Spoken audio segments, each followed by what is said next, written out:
But when you see him over a career, Marcus, this is one of the best players around. He's turning into a German football legend. And it, of course, it helps that he's always one of the funniest, one of the most charismatic, and Mr. Bayern, and maybe the most popular Bayern player of all time.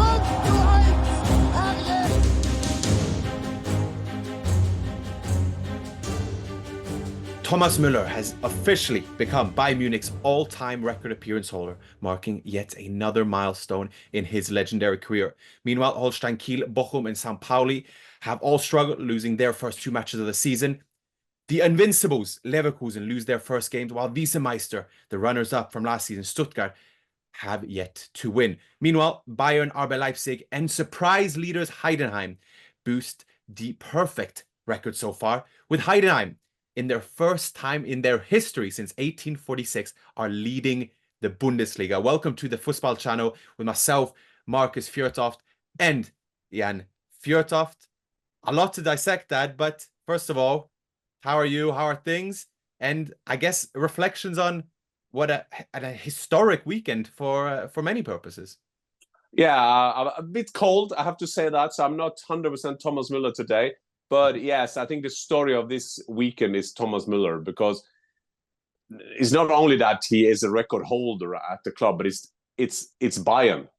And first of all, it's very seldom that you have one club player. That is quite seldom. I don't think that club record will ever be beaten, because it's so unusual that you play at the same club. And if you think that you can compare himself, he's one game more now than Sepp Maier, the legendary goalkeeper who was there for ages. Mind you, he had to end his career because of a car accident that took maybe 1 or 2 years left of him in that club, his club career. But it was Gerd Müller. He left quite early after the World Cup in '74. He played for some time. Then he went to America. Franz Beckenbauer went to America, came back to Germany, played then for Hamburger Sportverein. Karl-Heinz Rummenigge, another legend. He went to Italy, played for Italy, Inter, and then he came back. Uli Hoeneß retired quite early. I think he was 27. So, but by all means, and Manuel Neuer came from Schalke. He's not been there all his career. But by all means, the achievement Thomas Müller has done, breaking all kind of records, and so typical, coming on and scoring a goal. A typical Thomas Müller goal. The vintage Thomas Müller goal. Vintage Thomas Müller goal. And the thing with Thomas Müller is not only that he's a very efficient player. It's not only a player. He's 33 trophies he's won in his career, World Cup winner, and so on and so on, Champions League, and so on and so on. But the funny thing with Thomas Müller, if you make a profile of a world star, he won't look like that. Mm-hmm. When you see him play, you think, oh, wow, this technique of his fantastic. The way he runs, fantastic. His shot, fantastic. His heading, fantastic. No, you don't do that. If you just see him for the first time, you think that, wow, this is just an average player.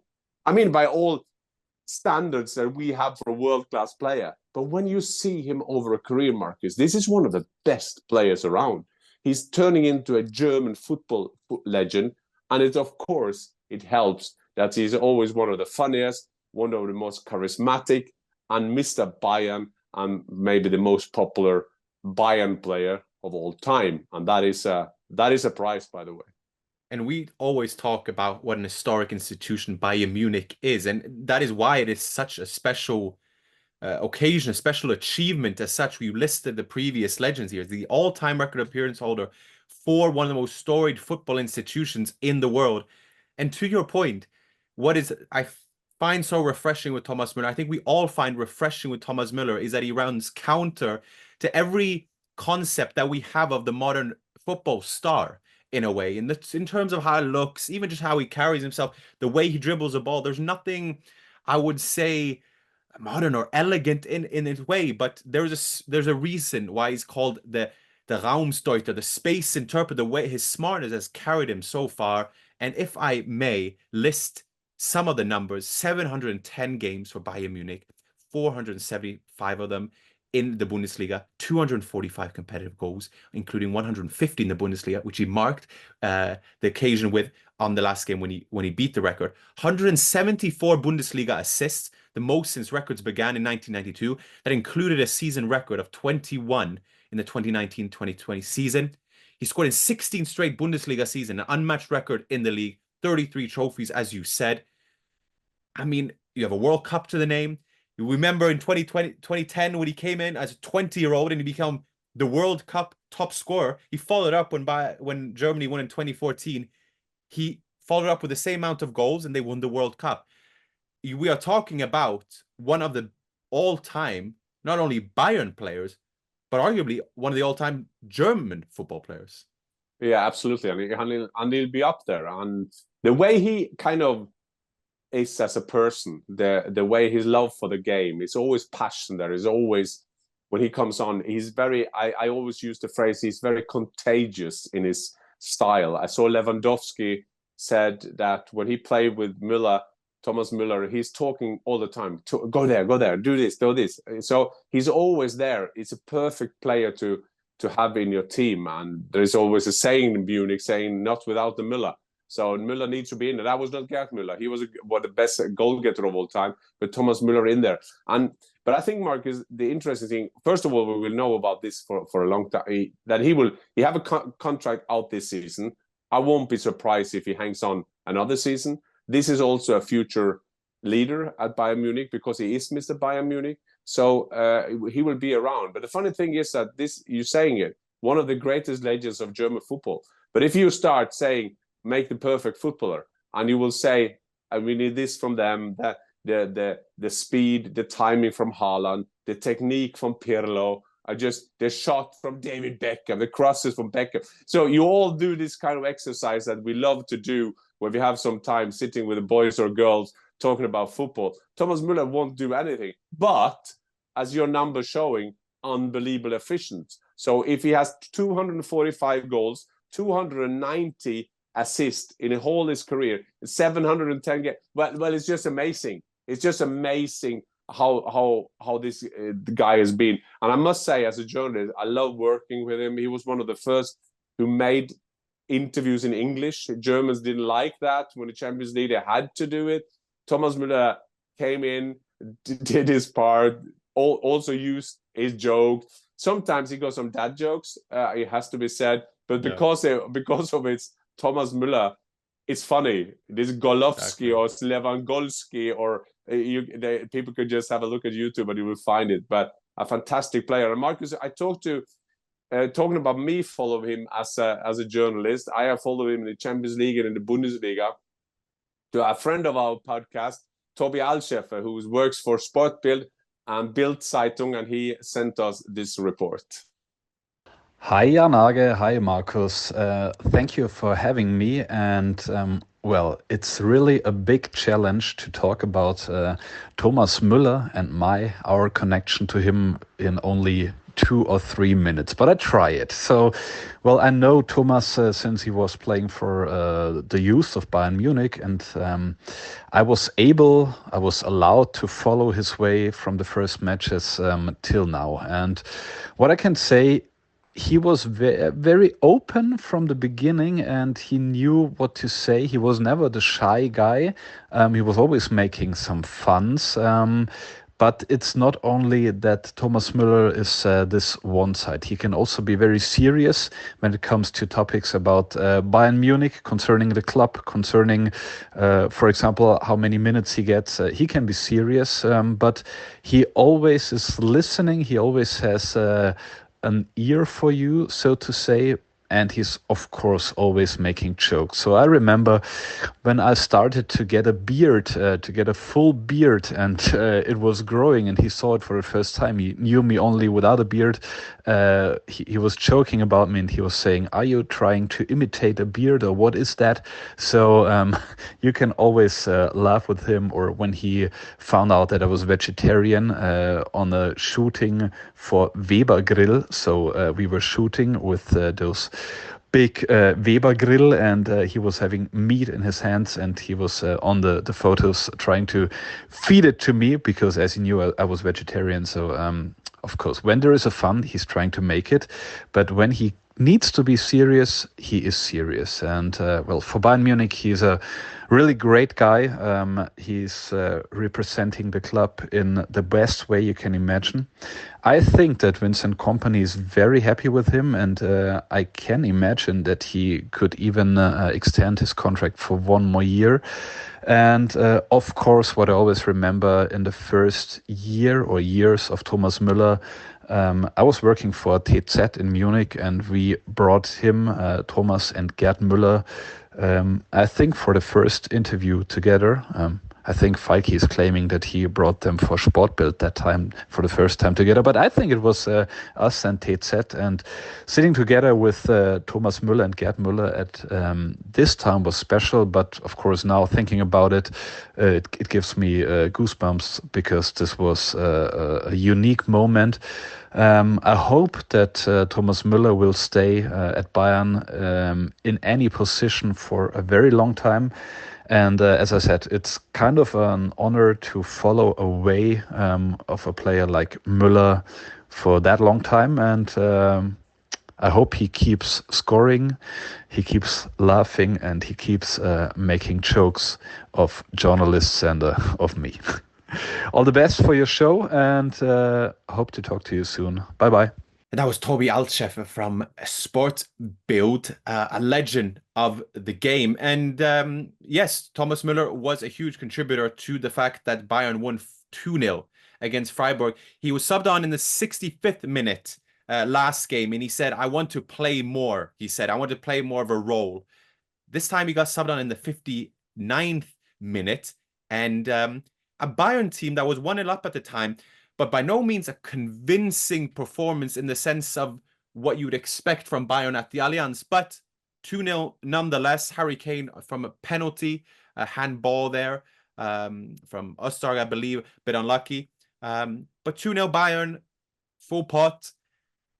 Is it one of those where, okay, you go with the win and then you see how the team develops over the course of a season under a new manager? I think that's the main thing. They have 6 points now after 2 games. It's the same as Arne Slot in England. You have 9 points after 3 games. And yes, the 2 first games, not so good. Or the opposition, Ipswich and Brentford. Now you beat Manchester United. So just get going. That's the main thing for Vincent Kompany. You know, as a football leader, and especially at Bayern, if you win the games, you have a bit calmness for a week. Although there's a lot of talking now, the big thing now about Eberl and what happened with Jonathan Tah. We talked about that in the last episode. But now it was not very convincing with Bayern, but it's not a bad skill to have to win football games. Harry Kane is off the mark. Another small details, which is not a big small details when you think of what we discussed last time. They had a clean sheet. Yes, they missed a penalty, Freiburg, and that would have ruined that clean sheet. But I think that they will always use that. You look for arguments. Ten Hag, you're desperate to look for proof to kind of say you are not guilty. And Vincent Kompany is the same. Vincent Kompany knows that it's all about winning a title. And yeah, it started with the Freiburg. Freiburg was good in the first round, Markus. So they could say that they beat Stuttgart. Yes, as you were saying in your headlines, Stuttgart haven't gone off yet. But still, they're winning 2-0 against Freiburg. A Freiburg team that has sometimes had a bit problem with because Freiburg under Streich, Freiburg are now under Schuster, who is kind of his pupil, so to say, could make them in trouble. But that was never threatened. That was a game they should win and did win. Exactly. And with a 2-0 win, they are atop. But under any other circumstance, Dad, had it not been for Thomas Müller's historic record, which is part now of Bundesliga folklore, we would have started, of course, with the Invincibles being beaten at their home ground. Bayer Leverkusen lost 3-2 to RB Leipzig after leading 2-0 by goals of Frimpong and Grimaldo. And for the first half there, it looked like another one of those standard Bayer Leverkusen teams that we've used to see now for the last season or so. Extremely strong, all over RB Leipzig. And then RB Leipzig got a goal through Kevin Campbell right towards the end of the first half through a set piece. And a quick overview, I wouldn't say Leverkusen were bad by any means. You look at the stats, it's overwhelmingly in Leverkusen's favor, both in terms of total shots, shots on target, possession, corners. All the momentum was there. But RB Leipzig turn it around, all credit to them, and much because of the quality that we've indicated or discussed, that of that front four, that again play such a pivotal role. And you look at Openda's 3-2 winner, it's kind of the perfect proof of that, because they have some extreme match winners. And RB Leipzig, 2 wins out of 2, beat by Leverkusen at home. And not only match winners, they are good game changers. You mentioned Campbell, and you have the likes of Openda, Šeško, and Nusa now 2 goals and 1 assist. And Xavi Simons, of course. Oh, of course, Xavi Simons. So they are a very excited team to watch. So when you want to see entertaining football, you want to see personalities, you want to see the drive, passion, you will want to see Leipzig. And this was a good football game. Leverkusen would say it's not a good football game.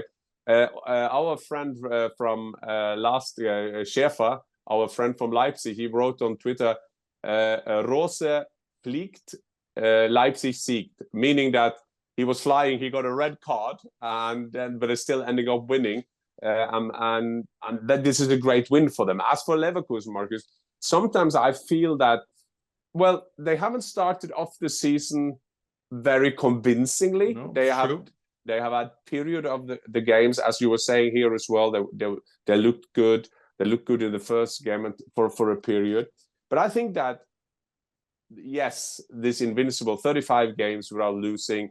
The record in Germany, we were reminded of that, was Jupp Heynckes and Pep Guardiola both had 53, which is not bad either, to put it in perspective how successful they were. But maybe this invincible thing, not losing, maybe it's okay. Okay, that's gone now. Let's get on to the real stuff now, is to find a way we want to play. And for Xabi Alonso, it's all about finding that way, because then the rest of it is a consequence of how they play. And the main thing now for Leverkusen is just to do what they're doing for a period of the game over 90 minutes. But remember, last season they had games as well, and I'm not taking that down to luck, because that is all about pressure. If you keep the ball, making energy, counterattacks, you go at people. At the end, they will break down. But Leipzig are standing there tall. They're standing tall because they got so many match winners, so many game changers in the team. So they are always likely to create something. So yeah, I like that. I like that. That's good for the excitement also in the league. Leverkusen will be at front, but so will Leipzig.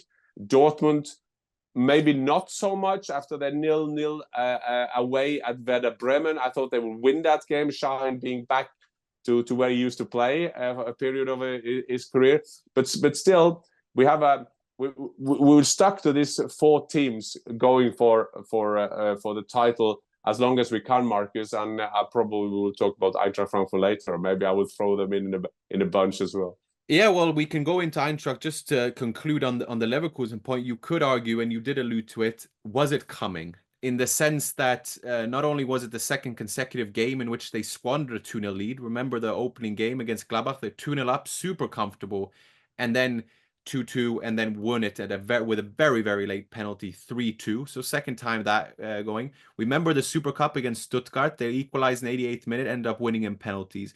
Played a cup game, not under threat, of course, but won 1-0 against Carl Zeiss Jena in the cup as well. So it hasn't been as convincing as you might have thought. And then, yeah, well, with Dortmund, who will be up there as well, a rather unspectacular game.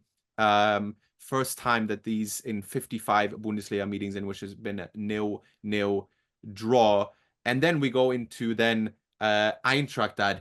The Pharaoh and the Frenchman is what I saw as a title. I quite liked it. It was Omar Mamouche and Ekitike. And that is a pretty electric, dynamic duo Eintracht Frankfurt have out there, as they won 3-1 against Hoffenheim. It's a hard name to say, Ekitike. But as you know, a couple of weeks ago, I was watching that training. As a striker, I was following him, and he's got something over him. there is something about that the PlayStation movement. He's like when I'm running, I was running like a dinosaur from Jurassic Park. But when a Kitike came in there, he's like gliding over the pitch, and he had a great assist as well, and scored a brilliant goal. And Hugo Larsson, the Swede, got on the score sheet as well. So it was the two Hugos were, and then out of nothing. And out of nothing, when you have Kramaric, that is always something that can happen. And Kramaric made that 2-1, made me a bit nervous. I was sitting on a English football ground following a game there, but I had an eye on the iPhone as well, looking at the game. And then, of course, Marmoush. And he played brilliantly, Markus. I just saw, when I prepared this episode, someone had put together his highlights in this game. Wow, he was all over the place. And a great player to watch as well. He was linked away from Eintracht Frankfurt. Thank God he stayed. And now this was a good win for them. Remember, Dortmund, they're losing in Dortmund, which was not expected, but you can lose in Dortmund the first game. Dortmund made it late, but still Frankfurt could have taken something out of it. Then they had this cup game. They were winning in Braunschweig, which was good. So that could be a banana... A slip on the banana peel, I don't know. Yeah, something like that. But they didn't. So now I saw also Dino Toppmöller being coach of the weekend. An important one for him, Dad, wasn't it? It is, because he will be under pressure. He's a young, inexperienced coach, but still managed to make a 6th position, but still under a bit contract critic in Frankfurt. But so a good start for him was important, and also the way they played and the exciting players going forward for them is so important. But I will add to it. In Germany, they have a program called Aktuelle Sportstudio, meaning that you are the main guest. You go in and they have a bit like Match of the Day, but they have a guest who is the guest of honor, and he will sit for a longer period. This time that was Dino Toppmöller. And after every episode, they're shooting on a wall. So you got 3 tries down in a small hole, and then you got 3 tries on the top. So the maximum is 6 points. I was there, Marcus. I was there 2 times. I think my record is 2, but I was so nervous that I would hit 1 at all, because it's quite hard. Of course, Franz Beckenbauer, apparently he made 6 of 6. So Dino Toppmöller just comes over there, so cool, and he gets 4 of 6. So that made headlines as well. So for Dino Toppmöller, it was a great weekend for him. I like him. He's very likable. I think the players are desperate for him to succeed, because that's the kind of the modern manager, like in Germany they call it coach, of course, but also a modern leader. He wants to involve the players. So a great weekend for Eintracht Frankfurt. They needed that. They needed that off to a good start. Losing in Dortmund can happen, but now they are there where they're going to be. And it was a good football game from them. Yeah, and we got fed a lot of great games. And from one great game to another, we had Stuttgart against Mainz, a 3-3 thriller in which Stuttgart thought they'd won it late through a Fabian Rieder free kick in the 88th minute. And then Maxim Leisch scored in stoppage time. Stuttgart are winless. The Wiesemeister, 2nd place last season, are winless under Sebastian Hoeneß. And despite some good transfers, I will say there is something lacking in the structure of the team. A lot of attacking firepower. There is not. They had Demirovic come off the bench. They had Unda play. They have Führisch play. A lot of the same players that led them to glory, so to speak, last season. And yeah, critical we could be of Stuttgart, who also have lost Anton and Ito, who formed the centre-back partnership. But and also we must give credit that to Mainz. So to be fair to you, and still early, but you did say it would be the surprise team of the season this season. And a 3-3 away draw to Stuttgart certainly is an indicator of that at the very least. Absolutely. And another Bo Henriksen, doing well, a very enthusiastic coach. Good leadership in that club. They go back to the old guard, and Mainz has been doing fantastic in the Bundesliga since they came up. It was Jürgen Klopp took them up and down. They were going And then Jörn Andersen, my Stürmer partner, my striking partner in the national team, took them up, got fired a week before the season started. And who came? Thomas Tuchel. So that was a bit history for you. But Markus, I would just say to Stuttgart, and I will introduce another German quote called "Lass die Kirche in dem Dorf." So let the church stay in the village. It means that let's not overdo Stuttgart, how good they are, how can they do a miracle again? Because this is more normal Stuttgart. What they did last season is one of the greatest sensations ever. Sebastian Hoeneß took them for playoff, nearly going down, and Vizemeister, vice champion, being in the Champions League is unbelievable. So I think this season you would kind of normalize it more. Still, they could have won this game. They lost against Freiburg in the first game. They were 1-0 up, and then they were losing 3-1, if I'm not wrong, Markus. And so Stuttgart, this is more back to normal for them. But it's going to be challenging for them because you now got another 2 games in the Champions League, and they're going to have these, another German word, Doppelbelastung, double performances. You have to do it twice as much as normal. So it's going to be interesting to see how Sebastian Hoeneß and Stuttgart will do. And as you were saying, yes, players in, but also some key players out, and you need time to get that going. And as long as we have this team in the top, Dad, I will refer to them as the top team, as the Bundesliga leaders. It injects me with happiness, really, talking about Heidenheim as the Bundesliga leaders. And they have surely done that in good fashion, lack of a better word. They beat Augsburg 4-0. Augsburg, remember, is a bit of an outsider for Europe. People have said, you know, how can they take that next step? And we mentioned Stuttgart there. People will look to these teams and think, well, why if them, why not us? And then you have Heidenheim, who says, you know, they won now 6 points. They say, well, okay, as Frank Schmidt says, well, that's 15% of the points that we need, we think, to stay up.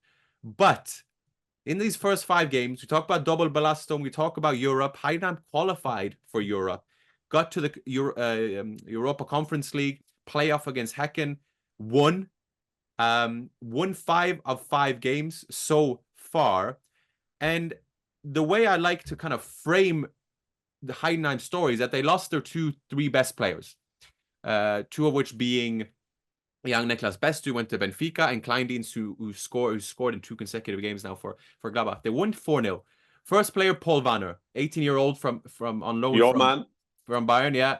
And Germany's future man, 18 years old, is on penalty duties, came in and turned it around against Häcken in Sweden, got them to Europe. Adrian Beck, who I played with, for context, I played reserve games with him in Scotland. And I texted him the other day. I said, you've come far from playing reserve games in Scotland with me. And he says, yeah, he did respond. And he said, yeah, I can't believe it myself sometimes. Maximilian Bräunig, from formerly of Freiburg, 4 games he played for Freiburg last season. Majority of games he's played for Freiburg's second team. Then you have this last one, Elton Scienza. He came on loan from Ulm, who got promoted from the Dritte Liga, 3rd league. Brazilian, journeyman, started his career in the 5th division of Sweden, gone then over to the Schalke second team and built himself up. My point is, these are no superstars. This is a recruitment that they are forced to do because of a lower budget. And now they are Bundesliga leaders. And in a world in which we get maybe increasingly disillusioned by the money and the recruitment, what have you, it is something so nice, I guess, having Heidenheim just for a fleeting moment being Bundesliga leaders. Well, it's a good analysis, Markus, on Heidenheim. Frank Schmidt has been alive for 100 years, and he's now tasting the success and been top of the league. And I was thinking when you were doing that, I was thinking for football fans, there are some shouts that you love to shout. First of all, is we are top of the league. We are top of the league. I mean, that is one. You're top of the league. It doesn't matter. Fulham started when they played Manchester United. We are top of the league. That was the first day of the season on a Friday, meaning that on the F was ahead of Manchester with the M. So they were top of the league.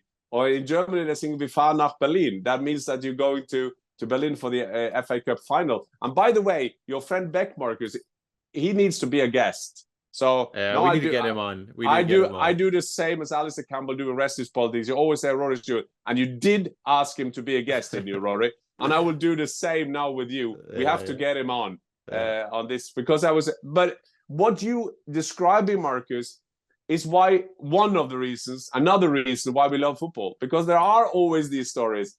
Yes, there are clubs doing that. That can happen because it's so close. Now, if you're good organized, you can certainly win 1-0 at Bayern, or you can win a game. But it's also the matter of players. If you get confidence, if you get a coach that is so looking for your skill, the defined role that you are there to fill, that's you.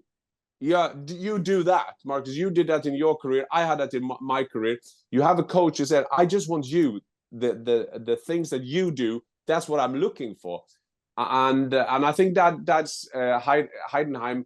It's a proof of that. There are different clubs who are proofs of that, because they know they don't have the money, so they have to define the role, and then they have to use Brighton. Brighton's spending a lot of money, unbelievable lot of money, but still they always manage to find the right players. So I'm impressed, of course, by Heidenheim, and long may it continue. Long may it continue. 15 months ago, they played against Regensburg, and they're about to play Chelsea in Heidenheim. What a story, and follow that one. And I tipped them to go down, but I think we'll see. But I hope that was wrong, to be fair. But on the topic of teams going down, we ended with 3 games here. We have Union Berlin beating St. Pauli through Hollerbach. We have Holstein Kiel losing at home to Wolfsburg, and we have Bochum losing at home to Gladbach. All the 3 teams I mentioned there in St. Pauli, Holstein Kiel, and Bochum they've lost their first 2 games. The usual suspects, I think, or at least the suspects of many pundits going into this season. Kleindien scoring again for Gladbach, him and Honorat combining, one providing, one scoring, and vice versa for those 2 goals.